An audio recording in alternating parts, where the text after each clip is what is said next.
Salut! Alors, je vous fais une petite vidéo comme ça parce que je pense à vous. Voilà. Et puis, si jamais ça vous intéresse, les coulisses. Voilà. Donc, et ben, comme vous avez pu voir sur d'autres vidéos, je suis dans un endroit et je me demande si je suis en train de rêver, quoi. C'est un pote, quoi, qui il m'a dit que je pouvais venir sur son île. C'est pas son île, encore que qui prie pour ça, mais bah, pour qu'elle soit à Jésus. Mais et puis bref, le truc c'est que j'écris et je vais vous partager un petit peu ce que ça peut être d'écrire. Hey, c'est Béné de l'atelier Odercé. Avant de te laisser avec la vidéo, j'ai un message important. On cherche actuellement 1000 guerriers pour rejoindre et soutenir l'atelier. Grâce à vous, des projets de ouf pourront prendre vie, à commencer par notre studio d'animation. Tu veux en savoir plus? Clique sur le lien dans la description, tout est expliqué en vidéo. Le livre c'est Rendez-vous dans la forêt, origine 2. Je raconte une partie de mon enfance. C'est pas mon enfance, c'est quand j'ai rencontré Dieu dans ma vie. Et je veux faire attention de ne pas vous spoiler. Et ça, j'écris là quelques textes sur mes frères persécutés. Voilà, j'ai appelé ça comme ça. Parce qu'à un moment donné, dans le début de ma foi, j'ai été vraiment très touché par la situation que certains pouvaient vivre dans des dictatures et tout ça. Et puis finir en prison simplement parce qu'ils étaient chrétiens et tout ça. Alors, il n'y avait pas que les chrétiens qui finissaient en prison, malheureusement. Il y a aussi tous ceux qui ne pensaient pas comme le régime. Mais les chrétiens étaient vraiment une cible particulière, quoi. Et donc, voilà. Donc, je vais essayer de pas trop spoiler, mais quand même, j'avais pris contact avec des assos. Des assos qui donnaient des sujets de prière, qui disaient à quelle adresse on pouvait envoyer des lettres pour qu'on libère des prisonniers, des choses comme ça. Et puis, ben voilà, j'ai écrit là-dessus. Puis j'essaye de me rappeler les choses. Et c'est très étonnant, parce que je prie pour ça aussi, tu vois. Puis j'ai des souvenirs qui me viennent. Et des fois, j'ai l'impression que c'est comme si Dieu me mettait le bon souvenir au bon moment et que je voyais la chose à écrire.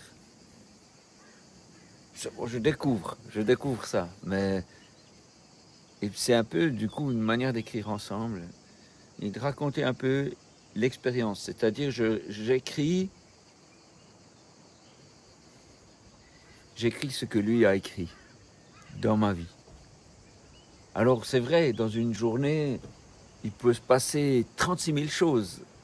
Et le souvenir, quelque part, est un choix de dire une chose parmi les 36 000. Et ouais.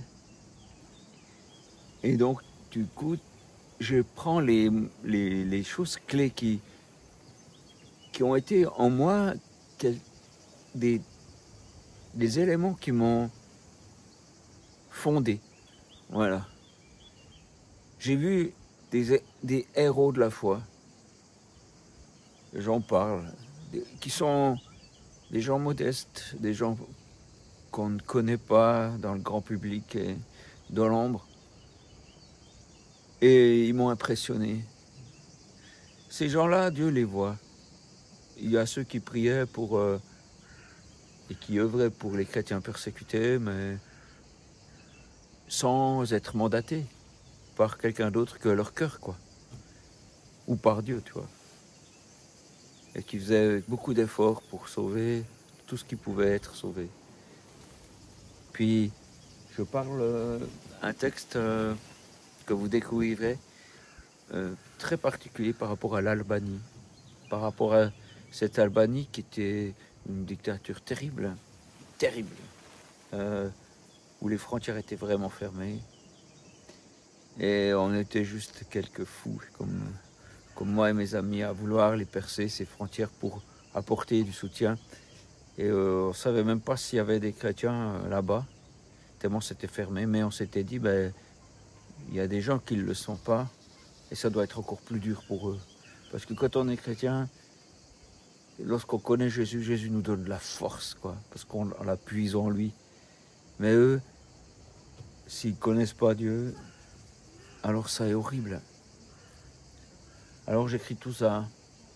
Puis en même temps, j'essaie de me rappeler les dates, les événements. Je vais sur Internet pour voir, attends, la chute du mur de Berlin, c'était cette date. Ah ouais, donc là, et donc j'avais cet âge-là. Ah d'accord, ah ouais, j'essaye d'être juste. Et en même temps, je dénonce des choses. Je dénonce le silence qu'on a eu. L'indifférence qu'on a eu, beaucoup. Et puis surtout, les médias qui n'ont rien dit. Ils n'ont rien parlé de la persécution des chrétiens. Très peu, quoi, très peu. Et moi, je trouvais ça horrible. Je me dis, comment c'est possible? Et le milieu chrétien, ben lui, il trouvait ça normal, toi. Il trouvait ça, ah ouais, c'est comme ça, c'est normal. Les chrétiens sont méprisés, on ne nous écoute pas et tout ça, alors c'est normal qu'on n'en parle pas, mais moi je refuse de trouver des choses normales, anormales, normales. Simplement, c'est une mentalité d'oppressé. Alors c'est clair, les oppressés de Suisse, c'est rien à voir avec les oppressés des dictatures, mais quelque part c'est le même mécanisme. Voilà, et donc je parle de ces combats, de ce qu'on a pu faire, des lettres qu'on a envoyées au président de la Russie d'alors. On n'a jamais eu de réponse, ouais. Mais ouais. Et du coup, quand j'ai écrit ça, j'ai parlé d'une assoce qui est connue dans le milieu chrétien. Et j'ai cité un des leaders d'une de ces assos qui a fait ce travail, beaucoup de travail pour aider les chrétiens persécutés, et même des fois d'autres qui sont simplement dans des pays, dans des circonstances terribles. Et je ne sais pas si j'ai le droit de les citer. Ben, j'ai envie de leur dire, ils sont connus de tous. Mais... Alors j'ai réussi à trouver le centre de cette association en Suisse, alors qu'elle est plutôt en Hollande. Puis leur demander est-ce que ça va, alors je dois leur envoyer le texte, puis ils vont me le lire, puis ils vont me dire si c'est ok, s'ils ont le droit de, si j'ai le droit de dire telle ou telle chose, parce que en fait, suivant ce que je dis, ça peut mettre en danger des prisonniers là-bas. Donc voilà. Bon, là je parle d'une dictature qui est tombée, c'est la dictature communisme de Russie et de Chine. Voilà, enfin de Chine. C'est encore pas fini, mais c'est plus comme avant, quoi. Mais enfin, j'en sais rien. Je suis pas spécialiste, mais je peux raconter ce que j'ai ressenti, ce que j'ai vécu. Et puis voilà, je dois tout le temps garder. Là, par exemple, quand je dénonce le silence qu'il y a ici dans les médias, je dois juste aussi faire attention.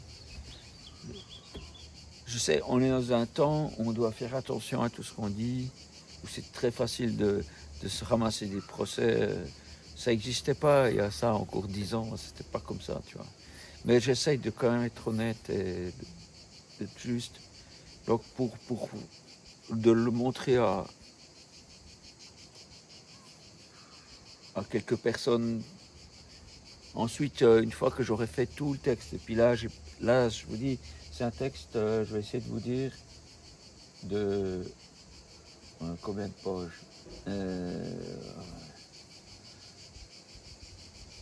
15 pages. Bon, alors c'est écrit très gros parce que je n'ai pas une super vue.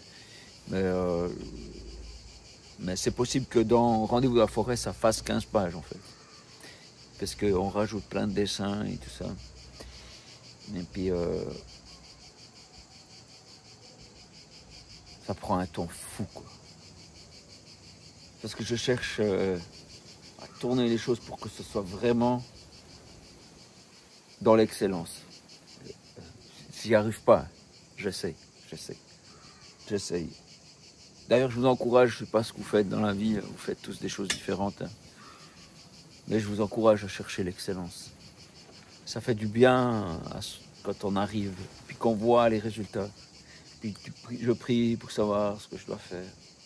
Je cite des amis et je leur demande, est-ce que c'était vraiment comme ça? Est-ce que tu te souviens d'une autre anecdote que j'ai oubliée? Est-ce que ça te dérange? S'il me dit que ça le dérange, alors je prends un autre nom et j'anonyme les endroits, tu vois. C'est pas évident. C'est pas évident parce qu'il n'y a pas tout le monde qui vit avec son passé comme moi.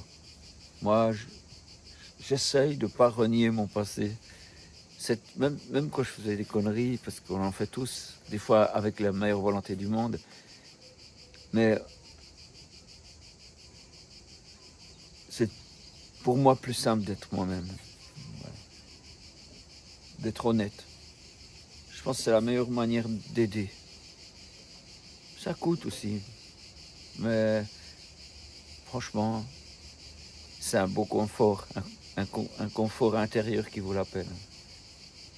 Donc voilà, j'ai écrit ce texte. En parallèle, j'ai envoyé d'autres textes sur d'autres sujets qui seront aussi dans le livre. J'attends des réponses.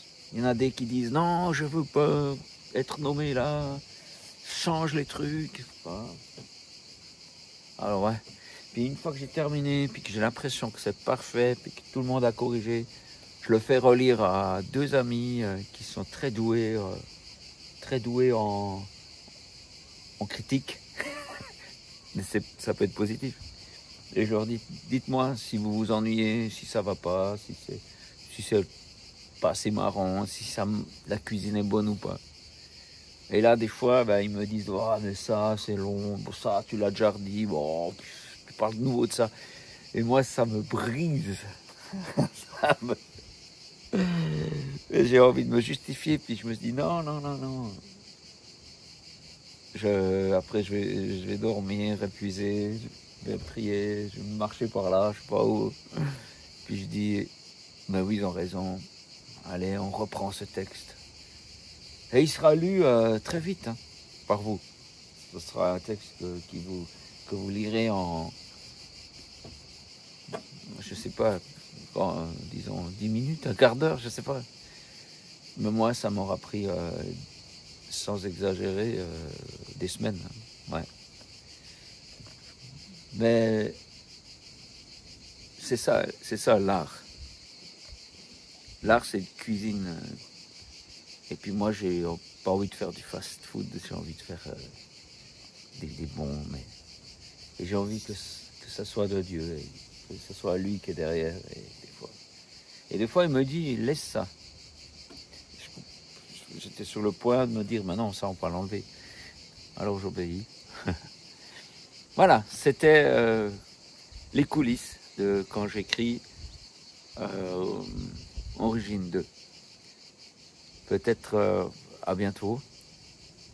Je vais continuer d'écrire. C'est plutôt agréable de travailler dans cet environnement, mais je pense que Dieu a vu que c'était nécessaire parce que quand je suis chez moi, je suis souvent...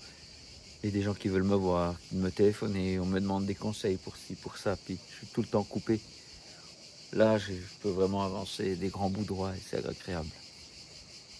D'ailleurs, si vous avez une île quelque part, ça m'intéresse. Bon, allez, je vous embrasse et puis on se revoit de toute façon dans ces textes. Ils sortiront en fin d'année, si Dieu le veut. Parce que moi, honnêtement, des fois, je me dis, je ne vais pas y arriver. Mais j'ai confiance. Et puis, ça va vous faire beaucoup de bien. Et ça va peut-être éveiller des vocations. Ça me plairait bien. Allez. J'espère que vous avez apprécié ce petit moment. D'ailleurs, je me demande, est-ce que vous avez vraiment regardé la vidéo jusqu'au bout? Parce que je me dis, ils vont se dire, oh non, mais c'est pas un témoignage comme d'habitude. Et si vous avez regardé cette vidéo jusqu'au bout, mettez un truc là, 3 cœurs. Comme ça, mais chut, vous spoilez pas, mettez juste 3 cœurs. C'est un truc entre ceux qui finissent les vidéos et moi. Allez, à plus.